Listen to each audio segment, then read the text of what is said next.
Welcome to a new edition of Harness Central. I'm Harold Howe. I'm here at Stevenson's Training Centre near Coketown, Ontario, with Travis Cullen, newcomer to the Ontario scene. Travis, a belated welcome to Ontario, although you've been here before. You know your way around. You were quite a fixture in Alberta, even though you're only 24. And in September, you pulled up stakes and landed here in Ontario. Why? It was kind of a family decision. My mom and dad are a big part of my stable, and they always have helped me out. And my girlfriend Rachel Andrews from PEI, so we did very, very well in Alberta. But we decided it was time for a change and try to do something different. So we moved up here for the winter, and we really like it here. It's a lot tougher racing, but it's like any sport. You got to compete with the best to try and make yourself better. So that's kind of why we moved. From the perspective of the race secretaries, they were doing dancing in the street because you're a racer. I was just checking, you're averaging close to 70 starts a month. And at this time of year, they're looking for horses to fill. You're filling a lot of cards. But it isn't easy, 70 starts a month in this kind of weather. No, yeah, I like to keep a lot of horses in the barn, and well, for here it's not a lot, but for Alberta it was a lot. Like I always had about 30, 35 horses that I kept, but here it's just kind of an average stable. But I like to race a lot, and it makes it fun. Like I'm young, so I want to race as much as I can, and we got a couple babies, but we don't have as many as we had in Alberta. But it's a family sport. Me and my mom and dad and Rachel, and I got another guy that helps us out here. So we all love to race, so we race as much as we can. You've got 27 head, you told me. Over the years, I've noticed when people come from other Canadian jurisdictions to Ontario, one of the things they all struggle with is having the right horses and racing them in the right classes. But that doesn't seem to have been too much of an issue with you because through the month of January here, you've had a pretty good month. Yeah, we've done pretty good. I always try and put them in the class where they belong. You can't fall in love with your horses. They're all great animals, but you also have to classify them in the class that they belong in. So I usually don't race them over their head. I try and put them in where they belong. I notice you have your name on the paper, the ownership paper that is, on a significant number of them.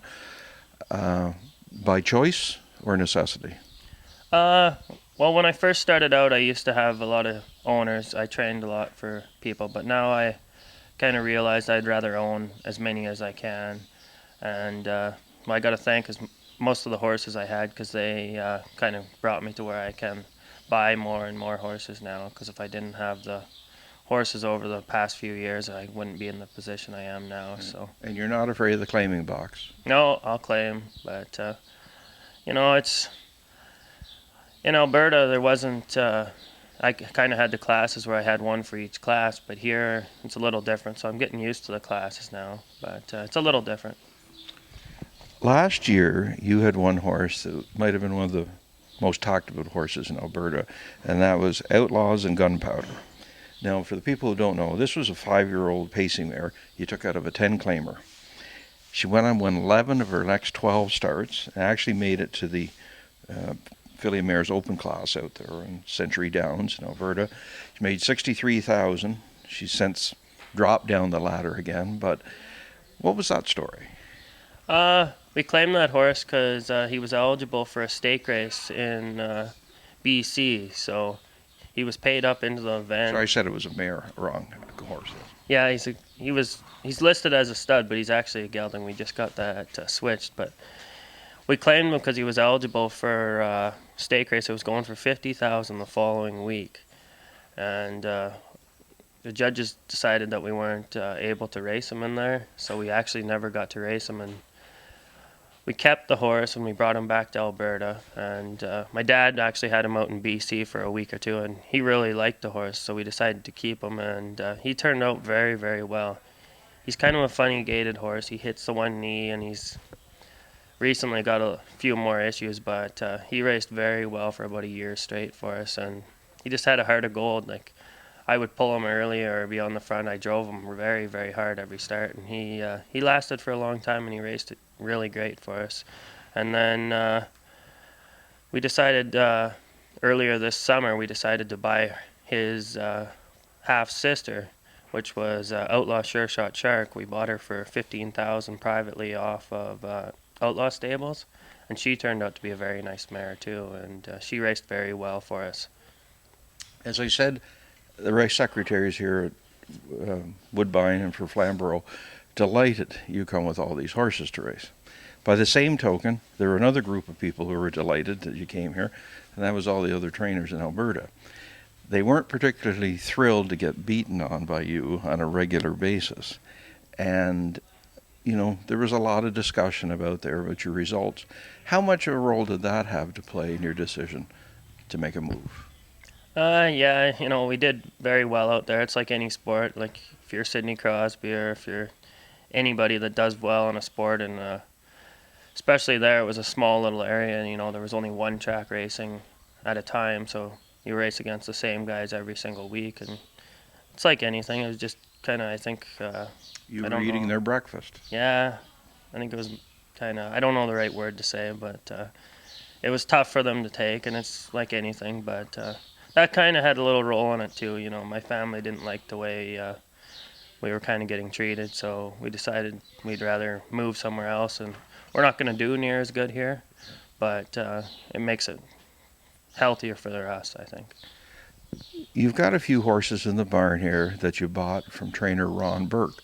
How did that connection get made? Because you're from Manitoba and he's from Pennsylvania, and where did it all come together? My sister's married to Ed Hensley, and Ed's good friends with Ron and Mark Weaver. So I met Mark 2 winters ago in Florida. So then he had a couple horses in one sale, and I asked him about them, and he told me he knew about them. So I bought them, and then when I knew I was moving out here, I bought a couple more off of them. And you know, they were the only people I could find with horses for sale. So one of them was Paparazzi Hanover. Big ticket item yearling. I think it was 180,000, who didn't prove out like so many do, but he's got a place for you. Yeah, you know, he's going to be a good little racehorse for us. He just turned 5, so hopefully we have another year or 2 for racing for him. And another one is Say It All BB. Yeah, she raced very well for Ron Burke and them, so he told me she was for sale, so I sold a bunch of my horses in Alberta, so I took a gamble on her, and she's actually raced very well for me pretty much every start. She got a little sick there for a while and kind of went downhill, but she's back racing good again now. Right. As I mentioned, the month isn't over yet, but a pretty good January, and this is on the back of back-to-back years of 1.2 million that you made primarily in Alberta. You know, it's hard to project, but what are you thinking for 2017? I don't know. I don't think I'm going to quite make that much. You know, I hope I do, but I'm not really worried about it. You know, as long as the horses are racing good and I can pay my bills, you know, that's the most important thing to me. And I got to have fun at the sport. So, you know, that's a lot of the... Your approach at the moment is sort of an old-fashioned, tried-and-true, basically racehorses.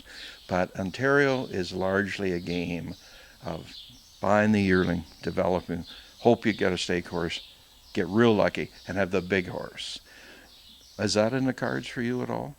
Probably eventually, but for this year, we're not really. We have 2 babies, but, you know, if they turned out to be grassroots or something, we'd be happy. But we weren't sure exactly what we were doing, so, you know, maybe in a year or 2 we'll try that. But for now, I just want to do the racehorses. You're a racehorse guy. Yeah. Okay. Well, listen, again, welcome to Ontario. Thanks for your thoughts. Good luck in the months ahead. Yeah, thanks a lot. Good to meet you. Harold Howe, Travis Cullen, giving you the Harness Racing Edge.